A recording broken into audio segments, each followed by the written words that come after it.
ለረጅም ጊዜ ያልታከመ የጨጓራ ኢንፌክሽን ወይም የኤች ፓይሎሪ ኢንፌክሽን ለጨጓራ እጢ ሊያጋልጥ እንደሚችል ያውቃሉ? ዶክተር ካሊድ እባላለሁ። በኢትዮ ጠቢብ ጠቅላላ ሆስፒታል የጠቅላላ ቀዶ ሕክምና ስፔሻሊስት ነኝ። ዛሬ በጨጓራ ላይ ሊከሰት ስለሚችል እጢ እናወራለን። የጨጓራ እጢ የምንለው በምግብ የሚፈጭበት ጨጓራችን ላይ የሚከሰት እብጠት ነው። ይህ እብጠት በአብዛኛው እድሜያቸው የገፉ ሰዎች ላይ የሚከሰት ሲሆን በብዛት ሲጋራ ከማጨስ፣ የአልኮል መጠጥ ከመጠጣት እንዲሁም ደግሞ ያልታከመ የጨጓራ ኢንፌክሽን ኤች ፓይሎሪ ኢንፌክሽን ከመኖር ጋር ተያይዞ ይመጣል።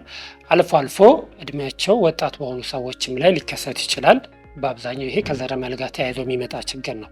የጨጓራ እጢ ሲከሰት በአብዛኛው የህመም ምልክቱ ከተለመደው የጨጓራ ህመም ምልክት ጋር ተመሳሳይ፣ ይህም ማለት ደረት ስር የሚሰማ ህመም፣ የማቃጠል ስሜት፣ አልፎ አልፎ ማስታወክ ሊሆን ይችላል። ገፋ እያለ በሚሄድበት ሰዓት ህመሙ ክብደት መቀነስ፣ ደም ማስታወክና ምግብ ያለማለፍ ችግር ሊያመጣ ይችላል።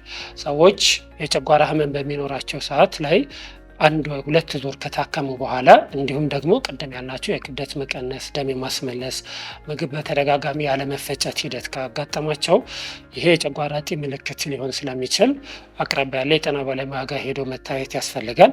የጨጓራ እጢ በቀላሉ ኢንዶስኮፒ ወይም ደግሞ ጨጓራን በካሜራ በማየት ማወቅ የሚቻል ሲሆን በሽታው በጊዜ ከተደረሰበት ሙሉ ለሙሉ የመዳን የሚችል የቀዶ ሕክምና እንዲሁም ተዛማጅ የሆኑ ኬሞቴራፒና አልፎ አልፎ የጨረር ሕክምናዎችን የሚጠይቅ ችግር ሲሆን ለረጅም ጊዜ ሳይታወቅ ከቆየና ስር ከሰደደ ግን በሽታው የመዳን ሂደት ላይኖረው ይችላል፣ ወይም የሕክምና ሂደቱ ሙሉ ለሙሉ ውጤታማ ላይሆን ይችላል። ስለዚህ ቅድም የጠቀስናቸው ምልክቶች አንድ ሰው ላይ ከታየ የበሽታው ሂደት ከመባባሱ በፊት ወደ ጤና ባለሙያ መሄድ ይመከራል። አመሰግናለሁ።